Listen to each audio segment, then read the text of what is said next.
J'ai besoin d'être sauvé. Le premier pas dont nous avons parlé les 2 jours, lundi et mardi, c'était le pas décisif, le pas où Pierre a reconnu qu'il était pécheur et il demandait même au Seigneur Jésus de s'éloigner de lui. Nous avons vraiment encouragé que ce pas était le premier pas, le pas primordial, le pas décisif. Mais le deuxième pas que nous avons aujourd'hui, Papa David, le pas de la révélation. Tant de personnes viennent à l'église sans avoir la révélation de la personne de Jésus-Christ. Oui, madame, j'ai aimé ce deuxième pas. C'est un pas très intéressant, le pas de la révélation. Le pas de la révélation, Jésus-Christ dit à Pierre, tu es Pierre, sur cette pierre je bâtirai mon église. Et j'ai aimé l'éclaircissement que le pasteur Guillemani a apporté, parce qu'en grec, quand vous lisez, vous allez voir que les 2 pierres, c'est différent. Il a bien dit, Pierre qui est Petros ou caillou, n'est-ce pas? C'est le nom de Pierre, Simon Pierre, oui. Oui, n'est-ce pas? Et sur cette pierre, je bâtirai mon église, c'est Petra, qui veut dire le roc ou le rocher. Quand Jésus-Christ dit, tu es caillou, toi Pierre, mais sur ces rochers, je bâtirai mon église. Parce que l'église n'est pas bâtie sur une personne. L'église n'est pas bâtie sur les paroles de quelqu'un. L'église n'est pas bâtie sur une prophétie. L'église n'est pas bâtie sur une vision. On peut recevoir une vision de la part de Dieu. Voici comment sera la mission, l'église que tu vas me bâtir. Mais le fondement de l'église, ce n'est pas sur la prophétie. Ce n'est pas sur une vision. Ce n'est pas sur une quelconque déclaration. Non. Le fondement de l'église, c'est sur les rocs qui est Jésus-Christ lui-même. Le rocher des âges. Ceux qui la prennent pour appui, ils ne prennent pas hâte de fuir. Qui ne s'ébranlent jamais. C'est Jésus. Donc ici, le pas de la révélation est très clair, très simple. Il nous montre que nous devons avoir la révélation de qui est Jésus dans nos vies. J'ai aimé beaucoup ce que l'orateur a dit. Aujourd'hui, nous avons des églises qui sont remplies de supporters, des fanatiques. Tu parles seulement en mal. Il entend quelqu'un qui a parlé en mal de cette église-là. On t'attaque. Pourquoi tu as attaqué notre église? Pourquoi tu as parlé de notre église? Pourquoi tu as parlé de notre pasteur? Pourquoi est-ce que vous êtes comme ça? Non, ce sont des fanatiques. Ils n'ont aucune relation particulière avec Jésus. C'est quand tu découvres la révélation de qui est Jésus, tu amènes ta propre révélation. Tu te découvres toi-même. Et tu te rends bel et bien compte qu'il y a une certaine noirceur en toi. Et cette noirceur ne peut se nettoyer, se laver que par le sang de Jésus.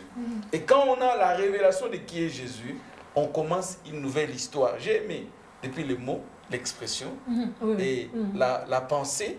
Et aujourd'hui, maintenant, le pain, tout se combine, tout se marie en fait. Donc la révélation, le pas de la révélation, c'est ce pas qui nous conduit à découvrir qui est Jésus. Et quand nous découvrons qui est Jésus, Jésus, lui, nous révèle ce que nous sommes. C'est ce que Christ a fait. Quand Pierre dit, il a fait la révélation de ce que Jésus est, et Jésus, enfin, lui révèle, lui, Pierre, ce qu'il est. Donc, nous devons faire vraiment très attention. C'est que nous venons à l'église, c'est pour un homme ou bien c'est pour Jésus. Nous venons à l'église, c'est pour écouter les messages, parce qu'il y a des gens qui viennent, il a une certaine ferveur, il écoute, il entend le message, mais dès qu'il sort du seuil de la porte de l'église, tout ce qu'on a prêché est resté dans le temple, et là-bas c'est une autre personne. Donc nous devons faire très très attention. Quand nous venons au temple, cherchons plus la révélation de qui est Jésus. Et quand nous découvrons qui est réellement Jésus pour nous, et Jésus nous révèle ce que nous sommes. Et à ce moment-là, nous allons marcher dans une communion. Parce que le christianisme, c'est une relation. Le christianisme, c'est une affaire de communion. Le christianisme, c'est une marche. Le christianisme est dynamique. Le christianisme, c'est une vision dans laquelle Christ nous a amenés. Et quand nous sommes dedans, nous nous rendons bien compte que la façon de voir le monde, c'est différent. Ne soyons pas des fanatiques. Des gens qui viennent à l'église juste pour donner beaucoup d'amen dans la prédication du pasteur. Des gens qui viennent dire, ah, notre pasteur prêche très bien. Les gens qui viennent, ah, le culte d'aujourd'hui, la chorale a bien chanté. Mais la chorale a bien chanté. Quelle est ta relation avec Jésus? Donc ce matin, nous encourageons tous ceux qui nous suivent à entretenir ces pas de la révélation. Oui. Découvrez qui est Jésus pour vous. Et Jésus vous dira ce que vous êtes. Et si vous n'avez pas encore reçu Jésus-Christ comme Seigneur et Sauveur, Christ vous le montrera. Sa lumière va vous montrer la noirceur du péché. Sa lumière va vous montrer l'état de votre cœur. Et à ce moment-là, vous direz, comme Pierre, vous vous agenouillerez à ses pieds, vous vous agenouillerez devant sa face et il va vous montrer ce qu'il faut faire. Madame Pamela, beaucoup de personnes nous suivent aujourd'hui, se demandent, mais quand vous parlez de la révélation de Jésus, moi je pars déjà à l'église, comment je fais pour avoir cette révélation de la personne de Jésus? Aussi simple que ça, accepter Jésus comme Seigneur et Sauveur. Je l'ai dit un peu plus tôt. Vous savez, il y a quelque chose, il y a longtemps que Dieu a arrêté de décider à notre place. Je vais le prouver. Adam et Ève se retrouvent dans le jardin, on pose la question à Ève prend le fruit, on pose la question à Adam, qu'as-tu fait? Il dit, c'est pas moi, c'est la femme que tu m'as donnée. Je crois que Dieu, du haut de son trône, il s'est dit, ah, en tout cas, ce frère ici n'a pas compris. Moi, j'ai fait pour l'aider, mais lui, il ne veut pas comprendre. C'est comme ça qu'après, toujours dans Genèse, la Bible est en train de dire, là, cette fois-ci, le Seigneur est en train de s'adresser, après que Caïn ait fait ce qu'il a fait avec son frère, il lui dit, je mets devant toi deux chemins. Et il dit, choisis le bien. Pourquoi? Parce que Dieu nous laisse le choix. C'est nous qui décidons ce que nous devons faire, où nous devons aller, avec qui, pourquoi et comment. Et le Seigneur nous donne la capacité de faire ce choix. C'est nous qui décidons. Vous pouvez bien venir à l'église, vous pouvez bien, j'appelle ça remplir les bancs, vous pouvez bien être fanatique. Non, ce pasteur, j'aime bien. Combien de fois on a rencontré des chauffeurs, des personnes qui, quand vous prenez le taxi, disent non, moi j'aime beaucoup les prédications du pasteur Guillamane. Mais c'est bien d'aimer. Mais qu'est-ce que vous faites pour que ces prédications prennent vie dans votre parcours sur la terre, pour votre destinée? Qu'est-ce que vous faites? Est-ce que vous avez déjà reçu Jésus comme Seigneur et Sauveur? J'ai aimé la pensée de l'homme de Dieu, Joël Austin. C'est un don. C'est l'amour de Jésus et le salut. C'est aussi simple que ça. C'est nous qui devons faire le choix d'accepter Jésus comme Seigneur et Sauveur. C'est bien de venir à l'église, mais vous ne serez pas compté parmi les gens qui auront leur nom inscrit dans le livre de vie. Mais il n'y a pas que ça. Vous faites le choix de recevoir Jésus comme Seigneur et Sauveur. Faites le choix aussi de marcher selon ses principes. Faites aussi le choix de le suivre, d'être comme lui et de mettre en pratique. C'est bien de dire j'ai reçu Jésus comme Seigneur et Sauveur. Mais si vous ne mettez pas en pratique la parole de Dieu, vous devenez, comme je disais hier, j'en parlais avec des gens. J'ai dit, écoutez, vous savez, avoir l'onction sans caractère, c'est comme regarder un film d'horreur. Avoir l'onction sans caractère, c'est comme un désastre.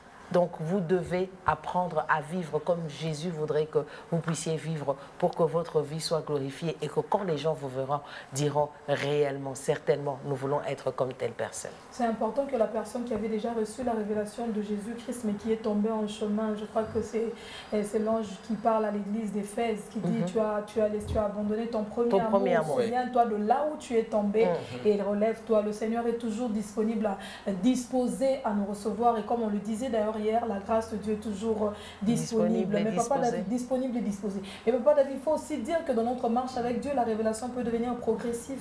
Madame, je bénis le Seigneur pour l'esprit qui nous conduit. En fait, je suis très content et c'est une très bonne chose. Et gloire à Dieu. La grande chose que nous devons savoir, c'est que c'est à l'église d'Antioche, pour la première fois qu'on a appelé les gens chrétiens. Oui. Ça veut dire ils font comme Christ. Ces gens-là, ils ne sont pas venus brandir notre étiquette. Nous sommes chrétiens. Nous sommes comme Christ. Nous sommes devenus des convertis. Nous sommes comme Christ. Nous faisons comme notre maître. Ils font du bruit. Ils écrivent sur WhatsApp, Facebook. Ils font des calicots. Non. Ce sont les gens du dehors qui les ont vus.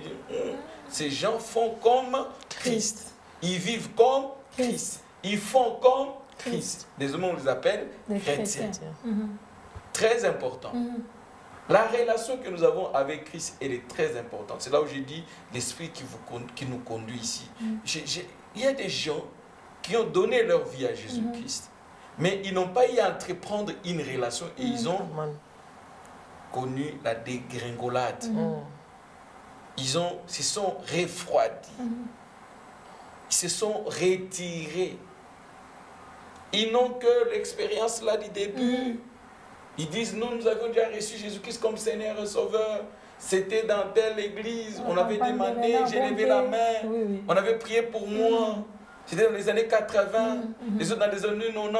Mais quelle est votre vie aujourd'hui? Pas d'impact. C'est ça. Quelle est votre relation avec le Seigneur aujourd'hui? Nous vous invitons, en écoutant ce message, de savoir que le pas de la révélation est très important. Les pas de la révélation, vous ne pouvez pas l'échapper. Vous devez découvrir qui est le Seigneur pour vous, pour que vous soyez en revanche, n'est-ce pas, éclairé sur votre état. Il y a des personnes, hier nous étions en train de parler des personnes qui disent, moi je ne sais pas aller à l'église, je n'ai même pas une bonne vie. Je n'ai pas une bonne vie, priez pour moi, pauvre pécheur, parce que le Seigneur ait pitié de moi. Ouais. Mais ce sont des échappatoires. En fait, ce sont des langages de quelqu'un qui montre clairement qu'il n'a aucune relation avec Jésus. C'est un religieux. C'est quelqu'un qui n'a pas de relation avec Jésus et quelqu'un qui n'a que la chrétienté de nom. C'est tellement que quelqu'un qui a déjà aussi beaucoup écouté des prédications, il a été aussi à l'église, il a gardé ça des façades, mais à l'intérieur, il n'y a rien. Même, ils ont beaucoup de versets. Donc, nous devons savoir, madame, que dans tout ce que nous faisons, la relation avec Christ compte. Elle est très, très importante. Donc, le pas de la révélation, c'est le pas que tout homme doit faire. Arrêtons d'être des fanatiques d'une certaine religion. Arrêtez d'être fanatiques de la borne. Moi, je prie à la borne. C'est une église francophone. Là-bas, notre pasteur prêche bien. Vous êtes religieux. Ayez une relation particulière avec Jésus. Notre pasteur prêche bien. Gloire à Dieu. C'est une grâce. C'est pour nous amener vers le Seigneur. Mais toi, qu'est-ce que tu fais de cette prêche? Qu'est-ce que tu fais de cette prédication que Dieu a envoyée à travers son serviteur? Il faut s'en approprier, recevoir Jésus-Christ et découvrir la révélation de qui est Jésus. Et quand vous découvrez qui est Jésus, et Jésus va vous découvrir, vous faire découvrir en revanche ce que vous êtes en lui. Parce qu'en fait, notre identité n'a de place qu'en Jésus. J'ai aimé tout à l'heure quand on a vu le mot expression, vous avez dit que trouver son chemin de Damas n'a de place que dans le Seigneur. En dehors du Seigneur, trouver son chemin de Damas, mais tu vas t'éloigner. Mais quand tu trouves ton chemin de Damas dans le Seigneur, cela a une place et cela a une valeur. Et c'est lui qui fait ça. Donc, il a retrouvé réellement le pas de la révélation. Du reste, par analogie, je pense que s'il faut faire une petite comparaison, on arrive des fois pour préparer la nourriture, on allume le feu, mais si vous n'entretenez pas ce feu va s'éteindre. Nous avons le temps d'attiser le feu avec de l'air, il y a le moment où on enlève de la cendre, il y a le moment où on ajoute le charbon. C'est ce travail-là que nous faisons dans notre marche chrétienne. Vous avez besoin du Saint-Esprit, vous avez besoin de la repentance, enlevez toutes ces choses-là qui vous empêchent de tenir ferme. Des fois, ce sont des relations, des fois, c'est les mauvaises compagnies. Des fois, ce sont les mauvaises habitudes, la distraction, la paresse. Il y a tant de choses qui peuvent ralentir votre marche. Au Saint-Esprit ce matin de vous éclairer parce que le Seigneur vous attend et l'appel qu'il y a sur votre vie n'a pas changé. Gloire à Dieu.